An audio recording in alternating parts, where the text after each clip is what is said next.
K R ನಗರದ ಸಂತ್ರಸ್ತ ಮಹಿಳೆ ಕಿಡ್ನಾಪ್ ಪ್ರಕರಣ ಸಂಬಂಧಪಟ್ಟಂತೆ ರೇವಣ್ಣ ಜಾಮೀನು ರದ್ದು ಅರ್ಜಿ ವಿಚಾರಣೆ ಮುಂದೂಡಿಕೆ ಆಗಿದೆ. ರೇವಣ್ಣಗೆ ನೋಟಿಸ್ ನೀಡಿ ವಿಚಾರಣೆ ಮುಂದೂಡಿಕೆ ಆಗಿದೆ. ಕೆಆರ್ ನಗರ ಸಂತ್ರಸ್ತ ಮಹಿಳೆ ಪ್ರಕರಣ ಸಂಬಂಧಪಟ್ಟಂತೆ ಜಾಮೀನು ರದ್ದು ಅರ್ಜಿ ವಿಚಾರಣೆಯನ್ನ ಇದೀಗ ಹೈಕೋರ್ಟ್ ಮುಂದೂಡಿದೆ. ಜಾಮೀನು ರದ್ದು ಕೋರಿ ಅರ್ಜಿಯನ್ನ ಸಲ್ಲಿಸಿತು ಎಸ್ಐಟಿ. ಎಸ್ಪಿಪಿ ಪ್ರಬಲ ವಾದವನ್ನ ಆಲಿಸಿ ವಿಚಾರಣೆಯನ್ನ ಕೋರ್ಟ್ ಮುಂದೂಡಿದೆ. ಜಾಮೀನು ರದ್ದು ಕೋರಿ ಅರ್ಜಿ ಸಲ್ಲಿಸಿತು ಎಸ್ಐಟಿ. ಇದೀಗ ಎಸ್ಪಿಪಿ ಪ್ರಬಲ ವಾದವನ್ನ ಮಂಡಿಸಿರುವ ಹಿನ್ನೆಲೆಯಲ್ಲಿ ಸಹಜವಾಗಿ ಈಗ ಒಂದಷ್ಟು ಗಂಟೆಗಳ ಕಾಲ ಮುಂದೂಡಿಕೆ ಮಾಡಲಾಗಿದೆ.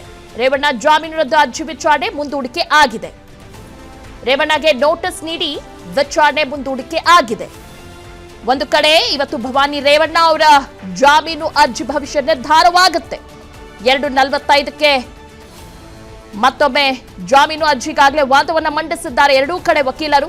ಇದೇನಿದ್ರು ಜಾಮೀನು ಸಿಗುತ್ತಾ, ಏನಾಗುತ್ತೆ ಕಾದು ನೋಡೋಣ. ಕೆಆರ್ ನಗರದ ಸಂತ್ರಸ್ತ ಮಹಿಳೆ ಕಿಡ್ನಾಪ್ ಪ್ರಕರಣ ಸಂಬಂಧಪಟ್ಟಂತೆ ರೇವಣ್ಣ ಜಾಮೀನು ರದ್ದು ಅರ್ಜಿ ವಿಚಾರಣೆ ಮುಂದೂಡಿಕೆ ಆಗಿದೆ. ರೇವಣ್ಣಗೆ ನೋಟಿಸ್ ನೀಡಿ ವಿಚಾರಣೆ ಮುಂದೂಡಿಕೆ ಆಗಿದೆ. ಕೆಆರ್ ನಗರ ಸಂತ್ರಸ್ತ ಮಹಿಳೆ ಪ್ರಕರಣ ಸಂಬಂಧಪಟ್ಟಂತೆ ಜಾಮೀನು ರದ್ದು ಅರ್ಜಿ ವಿಚಾರಣೆಯನ್ನ ಇದೀಗ ಹೈಕೋರ್ಟ್ ಮುಂದೂಡಿದೆ. ಜಾಮೀನು ರದ್ದು ಕೋರಿ ಅರ್ಜಿಯನ್ನ ಸಲ್ಲಿಸಿತು ಎಸ್ಐಟಿ. ಎಸ್ಪಿಪಿ ಪ್ರಬಲ ವಾದವನ್ನ ಆಲಿಸಿ ವಿಚಾರಣೆಯನ್ನ ಕೋರ್ಟ್ ಮುಂದೂಡಿದೆ. ಜಾಮೀನು ರದ್ದು ಕೋರಿ ಅರ್ಜಿ ಸಲ್ಲಿಸಿತು ಎಸ್ಐಟಿ. ಇದೀಗ ಎಸ್ಪಿಪಿ ಪ್ರಬಲ ವಾದವನ್ನ ಮಂಡಿಸಿರುವ ಹಿನ್ನೆಲೆಯಲ್ಲಿ ಸಹಜವಾಗಿ ಈಗ ಒಂದಷ್ಟು ಗಂಟೆಗಳ ಕಾಲ ಮುಂದೂಡಿಕೆ ಮಾಡಲಾಗಿದೆ.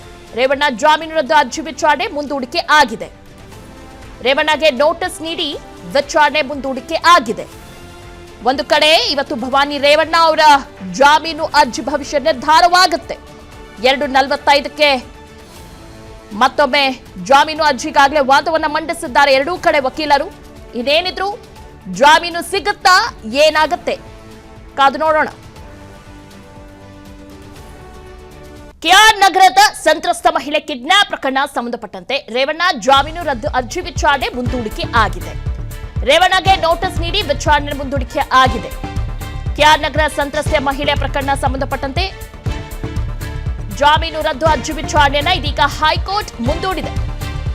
ಜಾಮೀನು ರದ್ದು ಕೋರಿ ಅರ್ಜಿಯನ್ನ ಸಲ್ಲಿಸಿತು ಎಸ್ಐಟಿ. ಎಸ್ಪಿಪಿ ಪ್ರಬಲ ವಾದವನ್ನ ಆಲಿಸಿ ವಿಚಾರಣೆಯನ್ನ ಕೋರ್ಟ್ ಮುಂದೂಡಿದೆ. ಜಾಮೀನು ರದ್ದು ಕೋರಿ ಅರ್ಜಿ ಸಲ್ಲಿಸಿತು ಎಸ್ಐಟಿ. ಇದೀಗ ಎಸ್ಪಿಪಿ ಪ್ರಬಲ ವಾದವನ್ನ ಮಂಡಿಸಿರುವ ಹಿನ್ನೆಲೆಯಲ್ಲಿ ಸಹಜವಾಗಿ ಈಗ ಒಂದಷ್ಟು ಗಂಟೆಗಳ ಕಾಲ ಮುಂದೂಡಿಕೆ ಮಾಡಲಾಗಿದೆ. ರೇವಣ್ಣ ಜಾಮೀನು ರದ್ದು ಅರ್ಜಿ ವಿಚಾರಣೆ ಮುಂದೂಡಿಕೆ ಆಗಿದೆ. ರೇವಣ್ಣಗೆ ನೋಟಿಸ್ ನೀಡಿ ವಿಚಾರಣೆ ಮುಂದೂಡಿಕೆ ಆಗಿದೆ. ಒಂದು ಕಡೆ ಇವತ್ತು ಭವಾನಿ ರೇವಣ್ಣ ಅವರ ಜಾಮೀನು ಅರ್ಜಿ ಭವಿಷ್ಯ ನಿರ್ಧಾರವಾಗುತ್ತೆ. 2:45ಕ್ಕೆ ಮತ್ತೊಮ್ಮೆ ಜಾಮೀನು ಅರ್ಜಿಗಾಗಲೇ ವಾದವನ್ನ ಮಂಡಿಸಿದ್ದಾರೆ ಎರಡೂ ಕಡೆ ವಕೀಲರು. ಇದೇನಿದ್ರು ಜಾಮೀನು ಸಿಗುತ್ತಾ, ಏನಾಗುತ್ತೆ ಕಾದು ನೋಡೋಣ.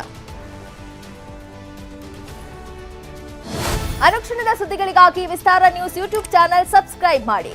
ಹೊಸ ಸುದ್ದಿಗಳ ನೋಟಿಫಿಕೇಶನ್ಗಾಗಿ ಬೆಲ್ ಐಕಾನ್ ಕ್ಲಿಕ್ ಮಾಡಿ. ಲೇಟೆಸ್ಟ್ ಅಪ್ಡೇಟ್ಸ್ಗಾಗಿ www.vistaranews.com ವೆಬ್ಸೈಟ್ಗೆ ವಿಸಿಟ್ ಮಾಡಿ. ಅಂಗೈಯಲ್ಲೇ ಜಗತ್ತಿನ ಸುದ್ದಿ ತಿಳಿಯಲು ವಿಸ್ತಾರ ನ್ಯೂಸ್ ಕನ್ನಡ ಆಪ್ ಡೌನ್ಲೋಡ್ ಮಾಡಿ.